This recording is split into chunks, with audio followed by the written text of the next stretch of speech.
actually want to take you through today, really the power of actually having a dream in the first place. And now I'm sure that as a young girl or guy, you got asked this question: what do you want to be when you grow up? Can I have a show of hands? Who has heard that before? Yeah? Okay, great. Who actually knew from a really young age what they wanted to do or what you wanted to do when you grew up? Did anyone actually know? 3. Okay, great.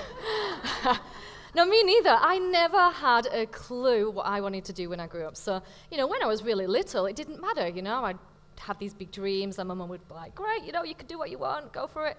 But at school, I kind of grew up, and I grew up in the north of England. I didn't come from the wealthiest of background. In fact, a few years of my life, I actually grew up in a caravan. Now, let me tell you, this caravan looks to the one that I actually grew up in. But I loved it. Because every day, I'd go to school, and my friends would, have boring houses. And me and my brother would come in, and we'd be like, we've been camping last night, we've been camping. And we thought it was amazing that every single night we got to live somewhere different to anyone else. Yeah, at school, I was a very average student. I didn't ever find myself, even as a teenager, having a passion. I wasn't very good at any particular subjects. I was just average. And I almost really wanted to find that thing that I could be good at. I wanted to be that girl that could sit at the front of the class and get A's, but unfortunately that just never happened. But my mum really drilled into me this message. She used to say, Liz, don't stress. Don't think about the future. Don't think about that big end goal, but just really try and enjoy every single day. So my mum gave me, that was just a great message, thank you, Mum. So every day I set it, my mission, to have as much fun as possible and to learn something new. Because I always had this hunger and desire to learn. So any new experiences, whether it be jobs, okay, well, I'll touch on jobs. By the age of 21, I'd had 30 jobs. Didn't look good on my resume, right? I lied on my resume. 30 different jobs. You name it, I tried it. I'd done hospitality. I'd done working in a factory. I'd tried my luck as an actress, which I was terrible at. I tried everything, and really because I used to love that challenge of learning something new, and then I'd learn it, and I'd get really bored, and then I'd be like, I can kind of do that now. Bye, and get another job. I went to uni. I did media studies because that's the only course I could get into, and it kind of sounded fun. But still, I kind of woke up and every day wanted to have that feeling of being really, really excited to get to work. And I just couldn't find it. Until one day, I was sat in my house watching my favorite TV show, Neighbours. Don't laugh. As English, love Neighbours. I used to run home from school every day to watch it. I used to love it. And I had this secret teenage dream that I would find a guy that looked like Leonardo DiCaprio that had an Australian accent. So that was it. I was like, my dream. That's what I need to do. So I just randomly told my parents, booked a flight to Australia, and thought I'm going to do a 6-month round-the-world trip, and I'm going to just learn as much as I can and have as much fun as possible. Now, obviously, for anyone that's come from an international place, you remember that first time you land in Sydney or in Australia? Do you remember it? Oh, my goodness. I remember the door of the plane opening, and it was almost like I had this sense of being home. And I knew from that day I would never leave. So I did whatever I had to do to stay. And I'm not going to go into that right now. I didn't find Leonardo DiCaprio, but my husband's very good looking anyway. I got jobs. I did loads of different things. One of the most, I guess the best bit of experience I ever had was actually being a fundraiser.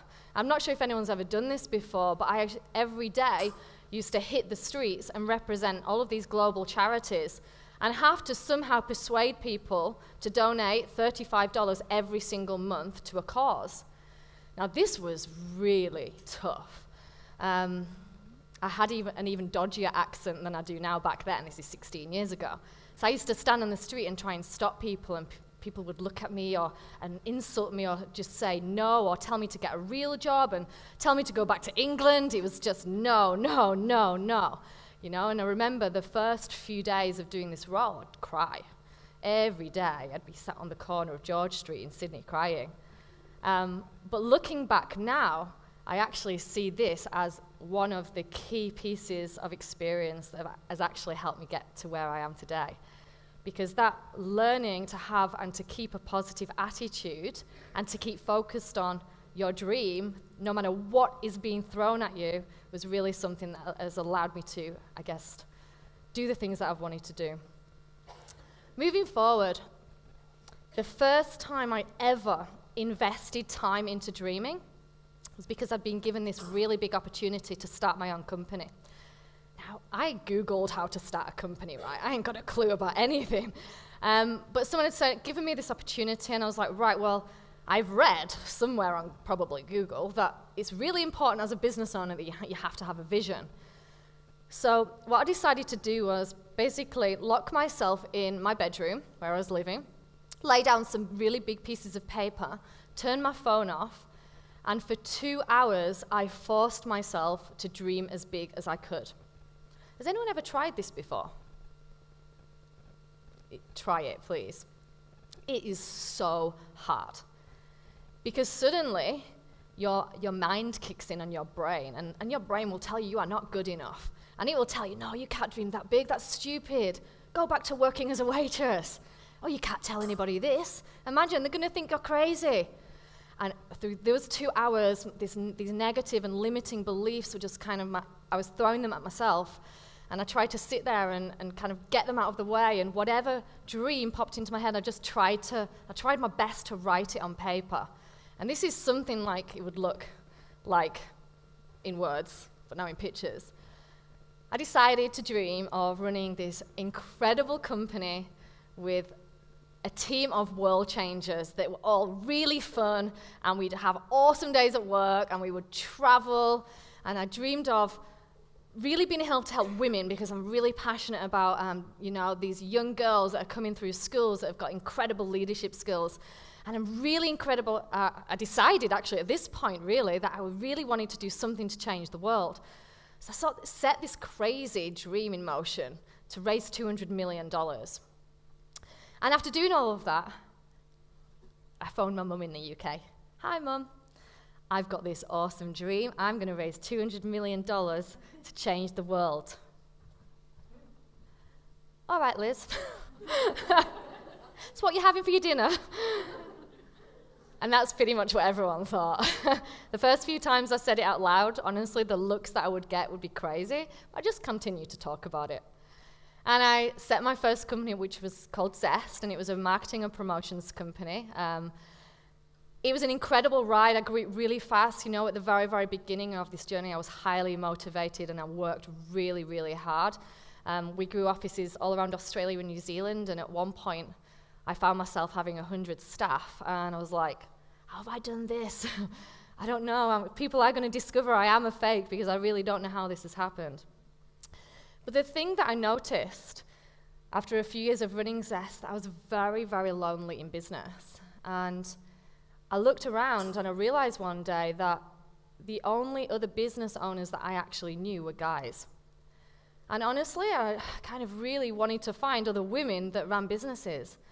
So I decided to go to this conference down in Melbourne, entrepreneurial conference, and I remember going in there and I was actually really intimidated because it was pretty much 90% men. And in the break time, I went to try and seek out the other women, and I met 3 incredible women.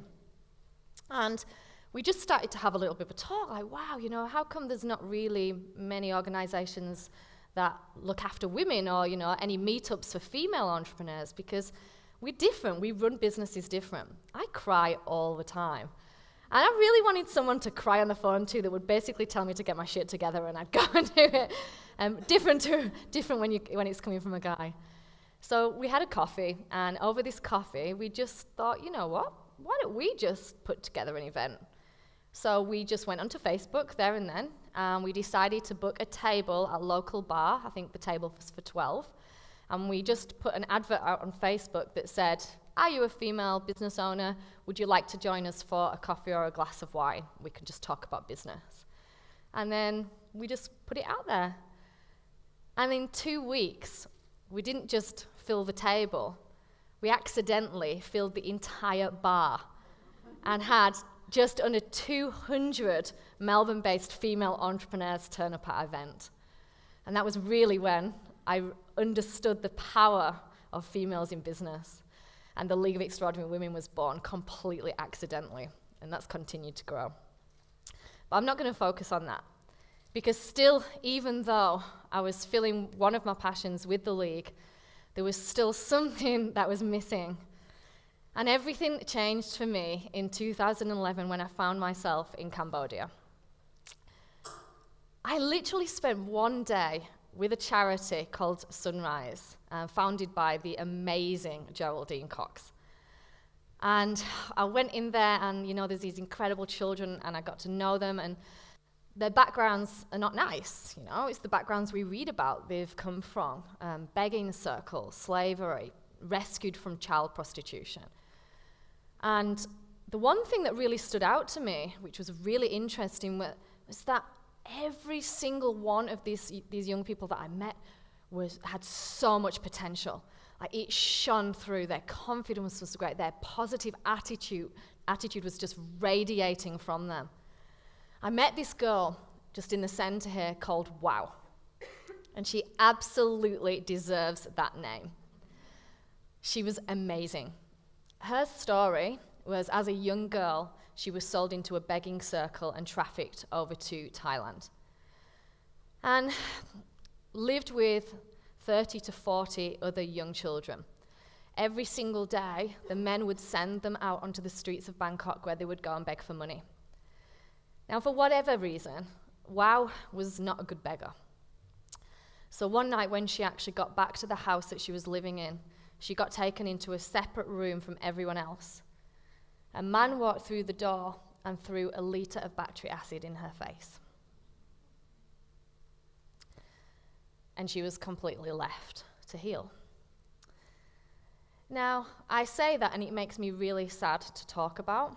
However, the Wow that I know, when you meet her, you see through and past those scars, because her energy is so positive.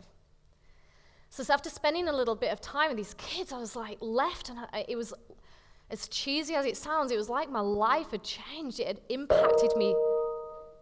Wow. It impacted me so much. So I left Cambodia after this crazy week, went back home, went back to my nice house, driving my nice car, going into my nice office with all of my luxuries. And it did not feel right. It did not feel right at all. And I really wanted to get back there. I just didn't know what I could do. What could I do? I didn't know how to do anything to help these kids. So for 4 years, I woke up every single day with an itch that I could not scratch. Every single day, it would be there in the back of my mind, you need to get back to Cambodia, and I just did not know how to make that happen.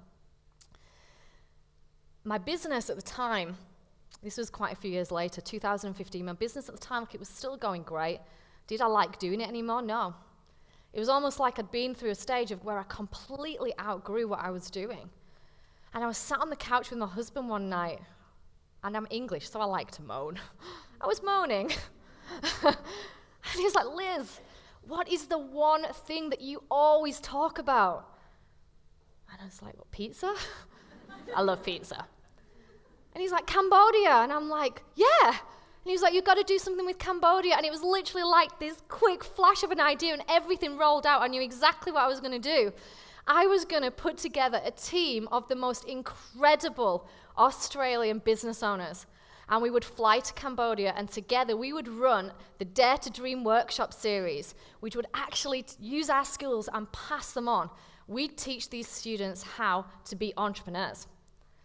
So I was like, right, this is easy. I jumped on the phone. It was 10 o'clock at night, and I phoned some of my best friends, Andrew Morello, Cheryl Ty, and I just phoned one after the other, told them my idea. I was obviously really excited. So everyone was like, yeah, I'll come. So I was like, yeah. And then I woke up the next morning. What have I done? I've got to do it now. Oh my goodness. Talk about accountability. It's the best thing to do. So in 2015, I basically went on this journey. I met Geraldine Cox. I pitched her on my idea, and she put trust in me to actually invent this workshop series. I started to run fundraising events. Sorry, I don't know what's happened with that picture there, where I'd bring all of these entrepreneurs together and we'd just try and raise money. I'd never actually done an actual fundraising event before. It was pretty fun. And in around about 6 months, we'd raised, I think, $120,000 to take with us, and we designed a curriculum to actually go and run there. Now, just to let you know, I actually got to Sunrise on the first day, and I explained the program to the teachers there, and they went, "Won't work." In Cambodian, with a translator. "Won't work." And I was like, what? I had no choice. Like, I had to run the program. I'd spent 6 months working on it. So basically what we did, over two days, we actually ran a series of workshops with education. This was all done through a translator. We taught them real simple stuff. You know, it could be goal setting, attitude, leadership. And then we went into more business-related stuff like how to sell, how to be a CEO, how to do social media, a little bit of everything. And then we finished the last day with this huge apprentice-style challenge. Now, we have Andrew Morello on our team. And for anyone that doesn't know, Andrew Morello was the first ever winner of Channel 9's The Apprentice on TV. So he actually ran an apprentice. It was so much fun. We had 100 teenagers from between the ages of 14 to 25. We gave each team about $100, which was more money than they'd ever seen in their lives. In their teams, they had to choose a role. So they had to be a CEO, a CFO, salespeople, marketers, what else? And a presenter. And then they had half a day to go out there, find a product, negotiate for it, rebrand it, and then go into a sales challenge on the streets where they had to run around like crazy to actually sell their product. After all of that, they then had to come back in front of the Project Gen Z judges and do a live pitch-off event. So they had to tell us why they believed they should be the overall winner. It was amazing. These kids just rose to the challenge. You know, we didn't even know if they were understanding what we were saying. Everything was going through a translator, but they were so hungry to learn. Now, from that $100, the winning team in only 2 hours profited $450 in 2 hours. So you can imagine when we first go there, we meet quiet, timid students with no belief. They only look at what they see around them. They can become a farmer, a seamstress. They can work as a tuk-tuk driver. And all of a sudden, we haven't done anything. They have. They have actually gone out and worked as a team and made money for themselves in 2 hours. It was just incredible. This young girl was our winner this year just gone. And as the winner, she's 16. She won $1,000 to actually either put towards further education or to launch her own business. And we will actually then mentor her to do that. But you can see it is so life-changing and so emotional. There was one young guy this year that actually was working as a presenter, and his English wasn't too good, to be honest, and he was so scared. We'd been trying to train him and develop his confidence and get him speaking out loud and in front of crowds for a couple of days beforehand. And he got on stage to actually pretty much stand in front of 120 people to compete in the pitch-off event. And he got up there and he just froze. And you could see he was trying so hard to get the words out, and he was trying, and he was starting to cry because the pressure was just getting so much for him. And then out of nowhere, all of his fellow students just started to clap. And they just started to clap louder and louder and louder and louder until all of a sudden he broke down even more because of the support and the love that he felt. And he just said one word and everybody cheered. And he actually went on to win a special award because his confidence and the fact that he threw himself out of his comfort zone to do what he did was just unbelievable to see. Can I go back onto my normal slides, please? And we'll maybe try the video at the end? Thanks. There we go. So who are we right now? After running Cambodia as this side project last year, I formed as an official social enterprise. And I basically decided to build a movement of Australian entrepreneurs that now actually give their time to pass on entrepreneurial education to disadvantaged young people. Not just that, our model is based around running these workshops in schools. So last year we launched a Dare to Dream workshop series that goes into schools all around Australia, and that actually funds the work that we do socially around Australia and the world. We've educated loads of incredible kids now. We meet leaders. Our goal is to inspire, educate, and activate the next generation of world changers. So every single day now, I am waking up and jumping out of bed because I'm so excited to see who I'm going to meet. The really exciting thing that I'm working on at the moment is that this year we will be launching our first ever Indigenous entrepreneurial program up in North Queensland. And next year we launch with Hands Across the Water and start to roll out these programs in Thailand as well. It's really exciting. I'm a huge believer that the young people that are out there right now do have the power to change the world. I'm a Gen Y. I just squeezed into that category. I like to mention that.